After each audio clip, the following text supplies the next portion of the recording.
Good morning, everyone. Mandy, Mary, it's good to see you guys back with us. Uh, let's get started with a word of prayer and then we'll dive in.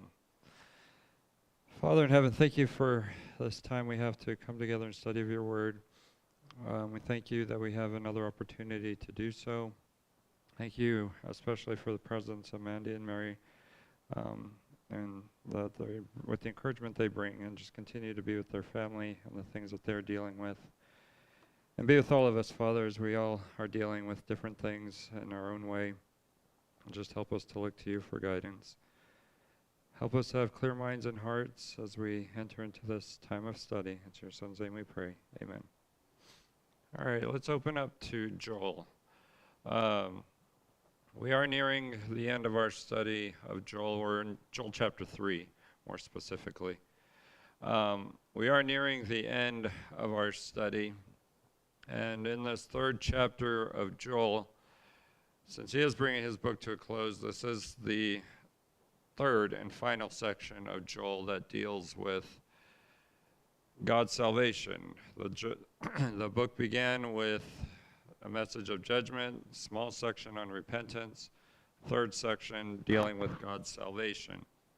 So it's in that context that as we reach verse 9 of this chapter, Joel records a proclamation from God where the text says, "Proclaim this among the nations, prepare war, rouse the mighty men, let all the soldiers draw near, let them come up." So I mentioned this as a proclamation. Now that one reason we know this is because the word proclaim is there, at least it's in the New American Standard. Now what is a proclamation? A public announcement of sorts. It's your Proclamation of Independence of the United States of America. okay. Might use that in the our American historical context. We did proclaim our independence. We declared it. But that's what this has to do with. Now, what's the proclamation being made here in verse 9? Get ready for war. To get ready for war. So there's a war coming, and this proclamation is intended to be made among the nations. So it's a proclamation being made to everybody, not just to God's people, but to everybody. For people coming together for war, or we might say to prepare for battle. Now, since that's true, what we should also understand from this verse is that the people God is calling to battle are the people who would come and fight against God's people. And these are people that had previously conquered God's people. And we know this because of this phrase, the nations. When we see that phrase, the nations, in the biblical context, it's everybody else besides God's people, collectively known as the Gentiles. So it's these Gentile people that God is calling to prepare for battle, or more specifically, for war. Anything else on verse 9? All right. So it's this point about these nations preparing for war that Joel goes on to discuss in verses 10 through 17 by making 2 points about why these nations were to prepare for war. The first point Joel makes in verses 10 through 15 is that these nations were to prepare for war in order to be judged by God. And the second point Joel makes in verses 16 and 17 is that the nations were to prepare for war in order to know who God is. Now, after looking at these things, the application will be, and I'll show you why more, when we get there, is that we too must prepare for war. And I'll tell you what kind of war I'm talking about when we get there. Well, let's read verses 10 through 17, and then we'll look at the points. Again, this is Joel chapter 3. Beginning in verse 10, we read, "Beat your plowshares into swords and your pruning hooks into spears. Let the weak say, I am a mighty man. Hasten and come, all you surrounding nations, and gather yourselves there. Bring down, O Lord, your mighty ones. Let the nations be aroused and come up to the valley of Jehoshaphat, for there I will sit to judge all the surrounding nations. Put in the sickle, for the harvest is ripe. Come, tread, for the winepress is full. The vats overflow, for their wickedness is great. multitudes, multitudes in the valley of decision. For the day of the Lord is near in the valley of decision. The sun and moon grow dark, and the stars lose their brightness. And the Lord roars from Zion and utters his voice from Jerusalem, and the heavens and the earth tremble. But the Lord is a refuge for his people, and a stronghold to the sons of Israel. Then you will know that I am the Lord your God, dwelling in Zion, my holy mountain. So Jerusalem will be holy, and strangers will pass through it no more. So again, we're looking at this idea of how the nations were to prepare for war. And the first point, again, that we're going to be looking at in regard to that is that they were to prepare for war in order to be judged by God.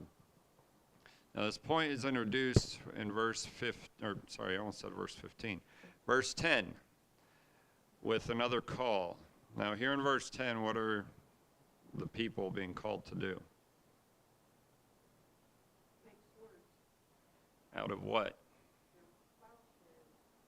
Out of their plowshares. Now, what's a plowshare? What's that an example of? It's a farming tool. That's what this verse lists, is people are to take their farming tools and make them into weapons of war. Now, with that in mind, and what this verse also concludes with, before I make that point, is we also have the weak mentioned here that are to say, I am a mighty man. Now, with that in mind, one thing we should understand here is that the call Joel issues here is one that's directed at the nations, but also to all of God's people who might consider themselves to be weak in the sight of others. Now, since that's true, what we should also understand here is that part of what is implied here is that God is the one who is empowering his people to gain victory. Now, because of the judgment that was going on before this point, God's people were being conquered. They were weak. But now the situation's being reversed. Now God's people are going to gain the victory. So even the weak people are these mighty men. Now, in addition to that, something else we should know here is that what Joel records in this verse is a reflection of something we read not only here in Joel, but also in Isaiah 2, verse 4, and Micah 4, verse 3, where both Isaiah and Micah use the same language that Joel uses here in a context of war. Anything else on verse 10? All right. So having recorded these things, we go on to verse 11. What do we read in verse 11? What's the call here?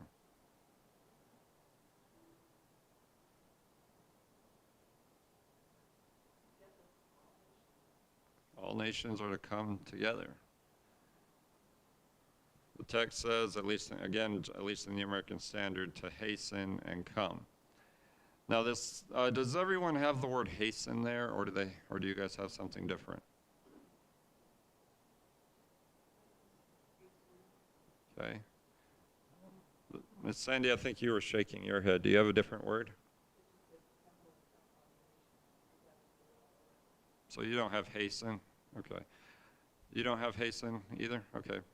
I asked that because this phrase hasten and come is a phrase that can be translated as help and come. Now, since that's true, what this should help us understand is that now this is a call for assembly. Let me make that point first. All the nations are to come together. That is true of this verse. But also, God is continuing to call nations together for the purpose of battle. We know that from the context. Now, with the ones this verse calls God's mighty ones that Joel asks God to bring down. So part of this verse, of what this verse is saying there in the last line, I'm just going to read it again before I start rambling. The last line there says, bring down, O Lord, your mighty ones. So we ask, well, who are these mighty ones? These mighty ones are possibly, I'm not going to say definitely, but possibly angels who are doing battle on God's behalf. Now, what these things should help us to see is that the point Joel is making in this verse is that these nations are being called by God to with his mighty ones. So there's a spiritual aspect to this battle as well. I know I kind of rambled on in that verse. Questions or comments on verse 11? Okay. I apologize for the rambling. Well, let's go to verse 12. What's happening in verse 12? We're still dealing with the nations. What's the next thing that happens?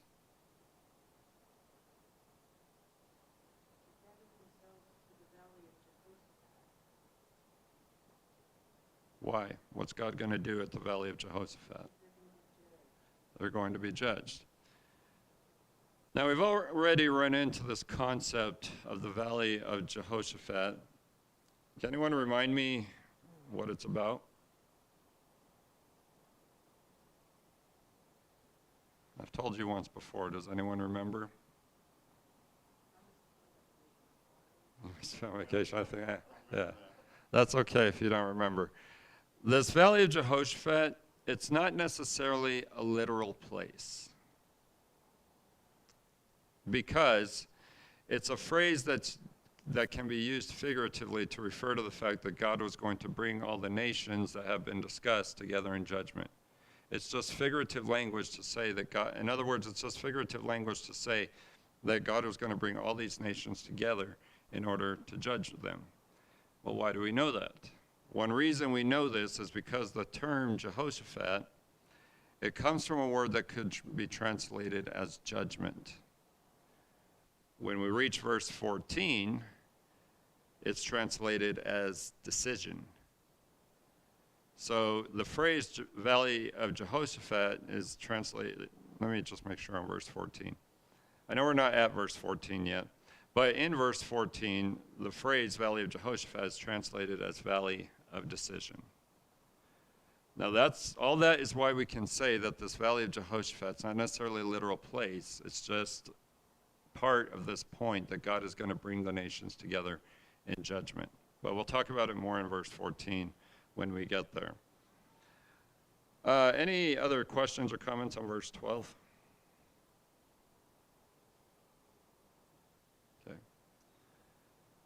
So we'll go to verse 13. I'll just read that verse again. The text says, "Put in the sickle, for the harvest is ripe. Come, tread, for the winepress is full. The vats overflow, for their wickedness is great."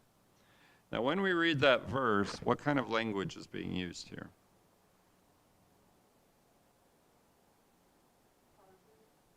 Okay, harvest language, or more specifically, you might say agricultural language.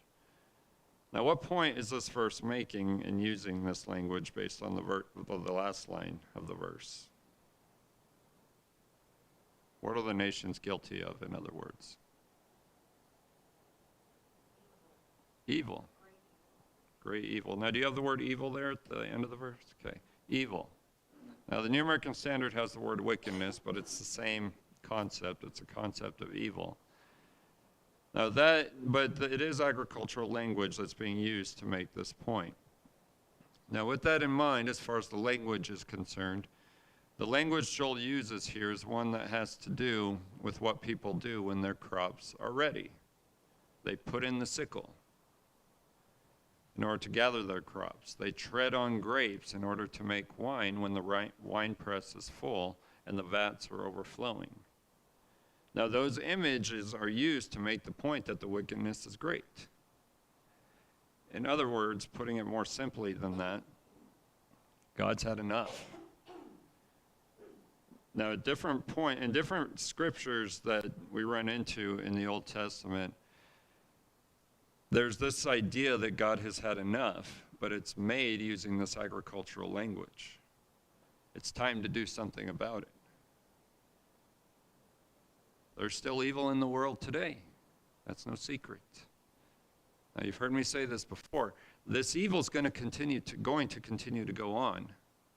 But it's going to reach a point where God's going to say what Joel records here. The harvest is ripe. The winepress is full. The vat's overflowing. I've had enough. I'm going to do something about it. Does that make sense? Okay. That point's being made here. God is now going to do something about the evil these nations have committed against his people. Well, how is he going to do that? In war. In this war that we're talking about. Anything else on verse 13? Okay.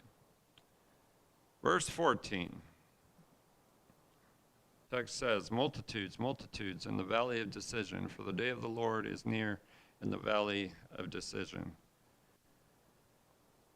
What's the valley of decision? The valley of Jehoshaphat that we just talked about. I already told you. So it's still that idea in this valley of decision. Now, what's a decision? What are we doing when we make a decision? Might say choosing between alternatives. We're making a judgment. This is a judgment kind of context, but it's a judgment carried against the nations. But yes, this valley of decision phrase, it's the same as valley of Jehoshaphat back in verse 12. But the the verse begins with this idea of multitudes, multitudes. What are multitudes? Many. Great number of people. From the context, it's the nations.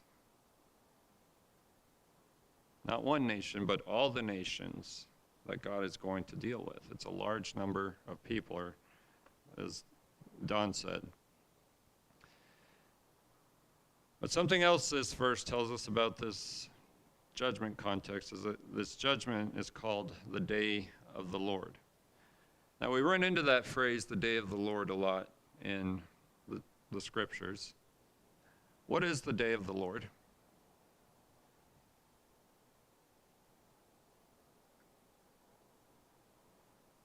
Okay. Judgment Day.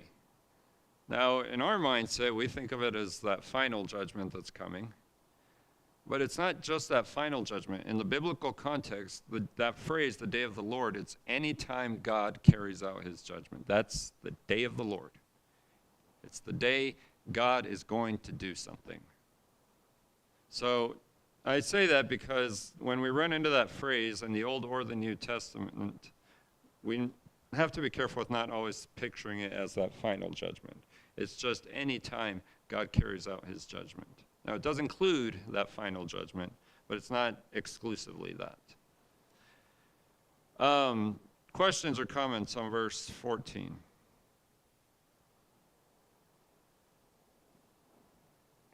All right. Verse 15. What does verse 15 tell us?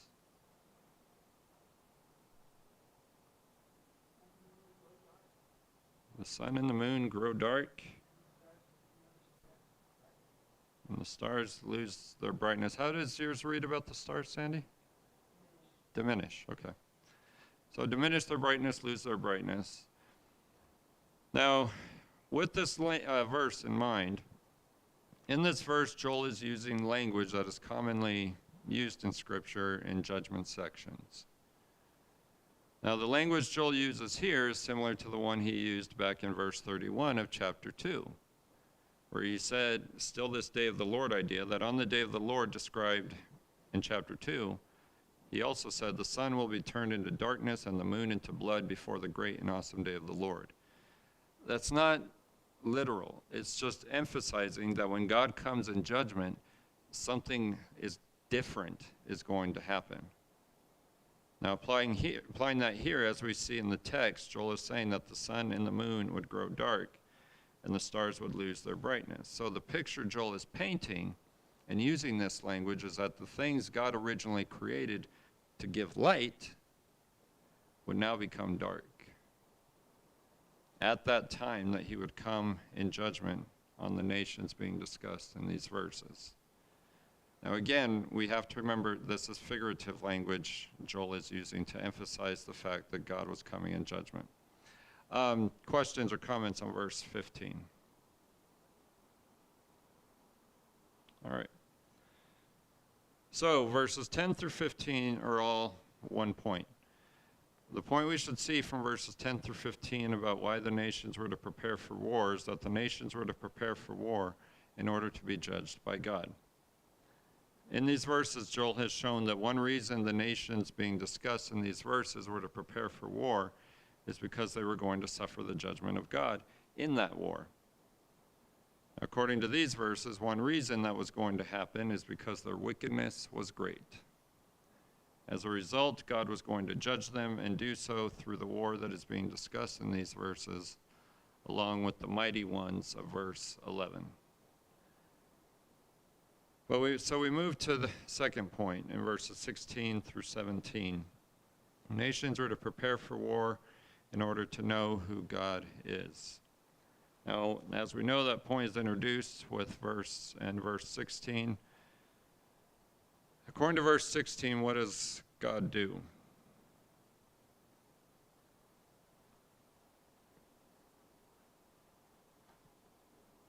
What's the text say? He speaks and the heavens and the earth quake. Do you have a statement about Zion there at the beginning? Roars from Zion. Now, with that language in mind, what happens when God speaks? What kind of voice does he have?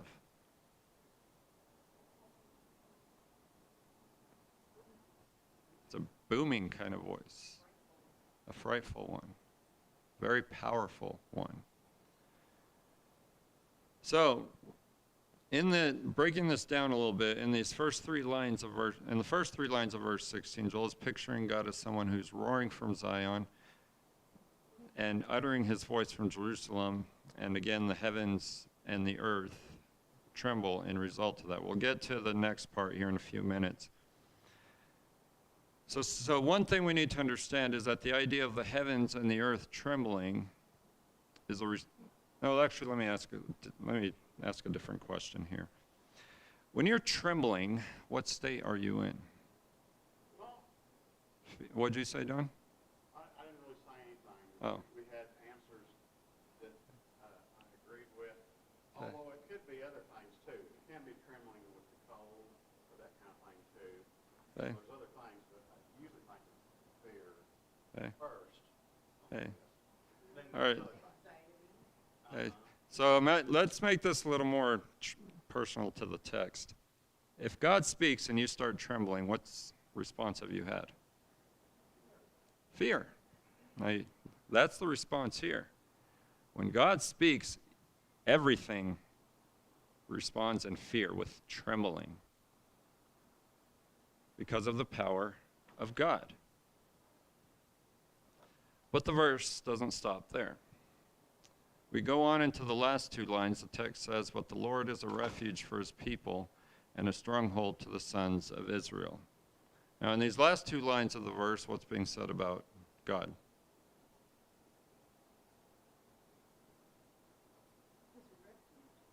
And what's a refuge? A safe place. A place of protection. So in these last two lines of verse 16, Joel is now picturing the Lord in that way. And his relationship with his people is one of protection. And we know that because of these words, refuge and stronghold. These are places that people are protected. So the words have to do with God's people being under the protection of God as a result of what he's done, roaring from Zion, uttering his voice from Jerusalem. Mandy, go ahead. You have hope there? So you have hope and strength. Yeah, that would also be involved. I mean, if you're under God's protection, you would have that hope. So, yeah, I didn't run into that, the word hope. And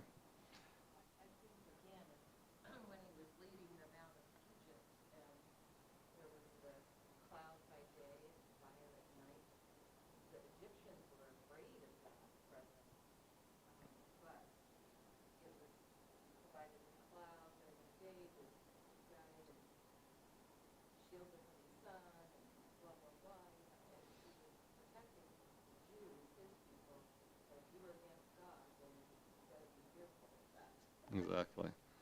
So, and the nations mentioned earlier needed to be genuinely afraid of God. So, but that's so good points. Anything else on verse 16? All right. So, as a result of these things, we go into verse 17. What's going to be the end result of all these things?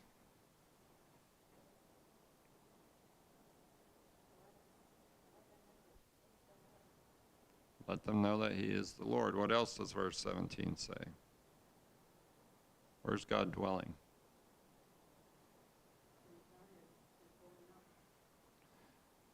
Now, what's Zion? Why is Zion significant?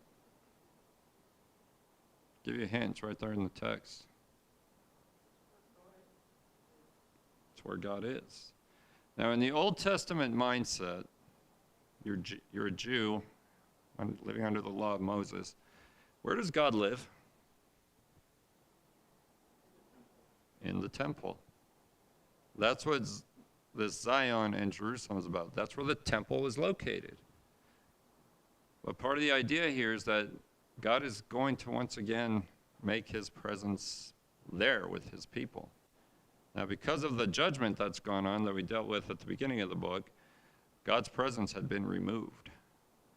God's people were no longer under his protection. They did not have that hope. But now that hope and protection is coming back, God is having his presence there back in Jerusalem. And what does the end of the verse say?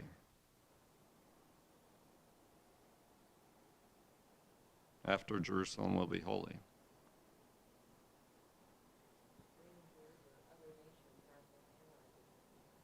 Strangers will not pass through it anymore. And yes, as Andrea alluded to, that those strangers in the context are the nations. Those nations are not going to cause God's people any more problems like they had before. And this is all because God's presence will be back on Zion, his holy mountain, back in Jerusalem. Anything else on verse 17?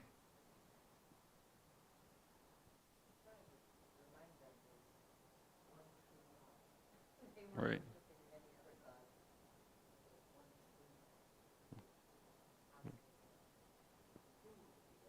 That's right. They do seem to keep forgetting. But yes, that is the point of verses 16 and 17. Another reason why the nations were to prepare for war is so that the nations would know who God is. In these verses, Joel has shown that another reason the nations were to prepare for war is so that they would come to an awareness of who God is. He's the Lord, your God. Now, what Joel has also shown in these verses is that these nations would come to an awareness that God was dwelling in Zion, with the result being that Jerusalem had become holy or set apart. And that would and what that would result in is that strangers would no longer pass through Jerusalem. So when we look at the verses 9 through 17, the point we should be left with is that the nations were to prepare for war. They were to prepare for war in order to be judged by God. They were to prepare for war in order to know who God is. We need to prepare for war.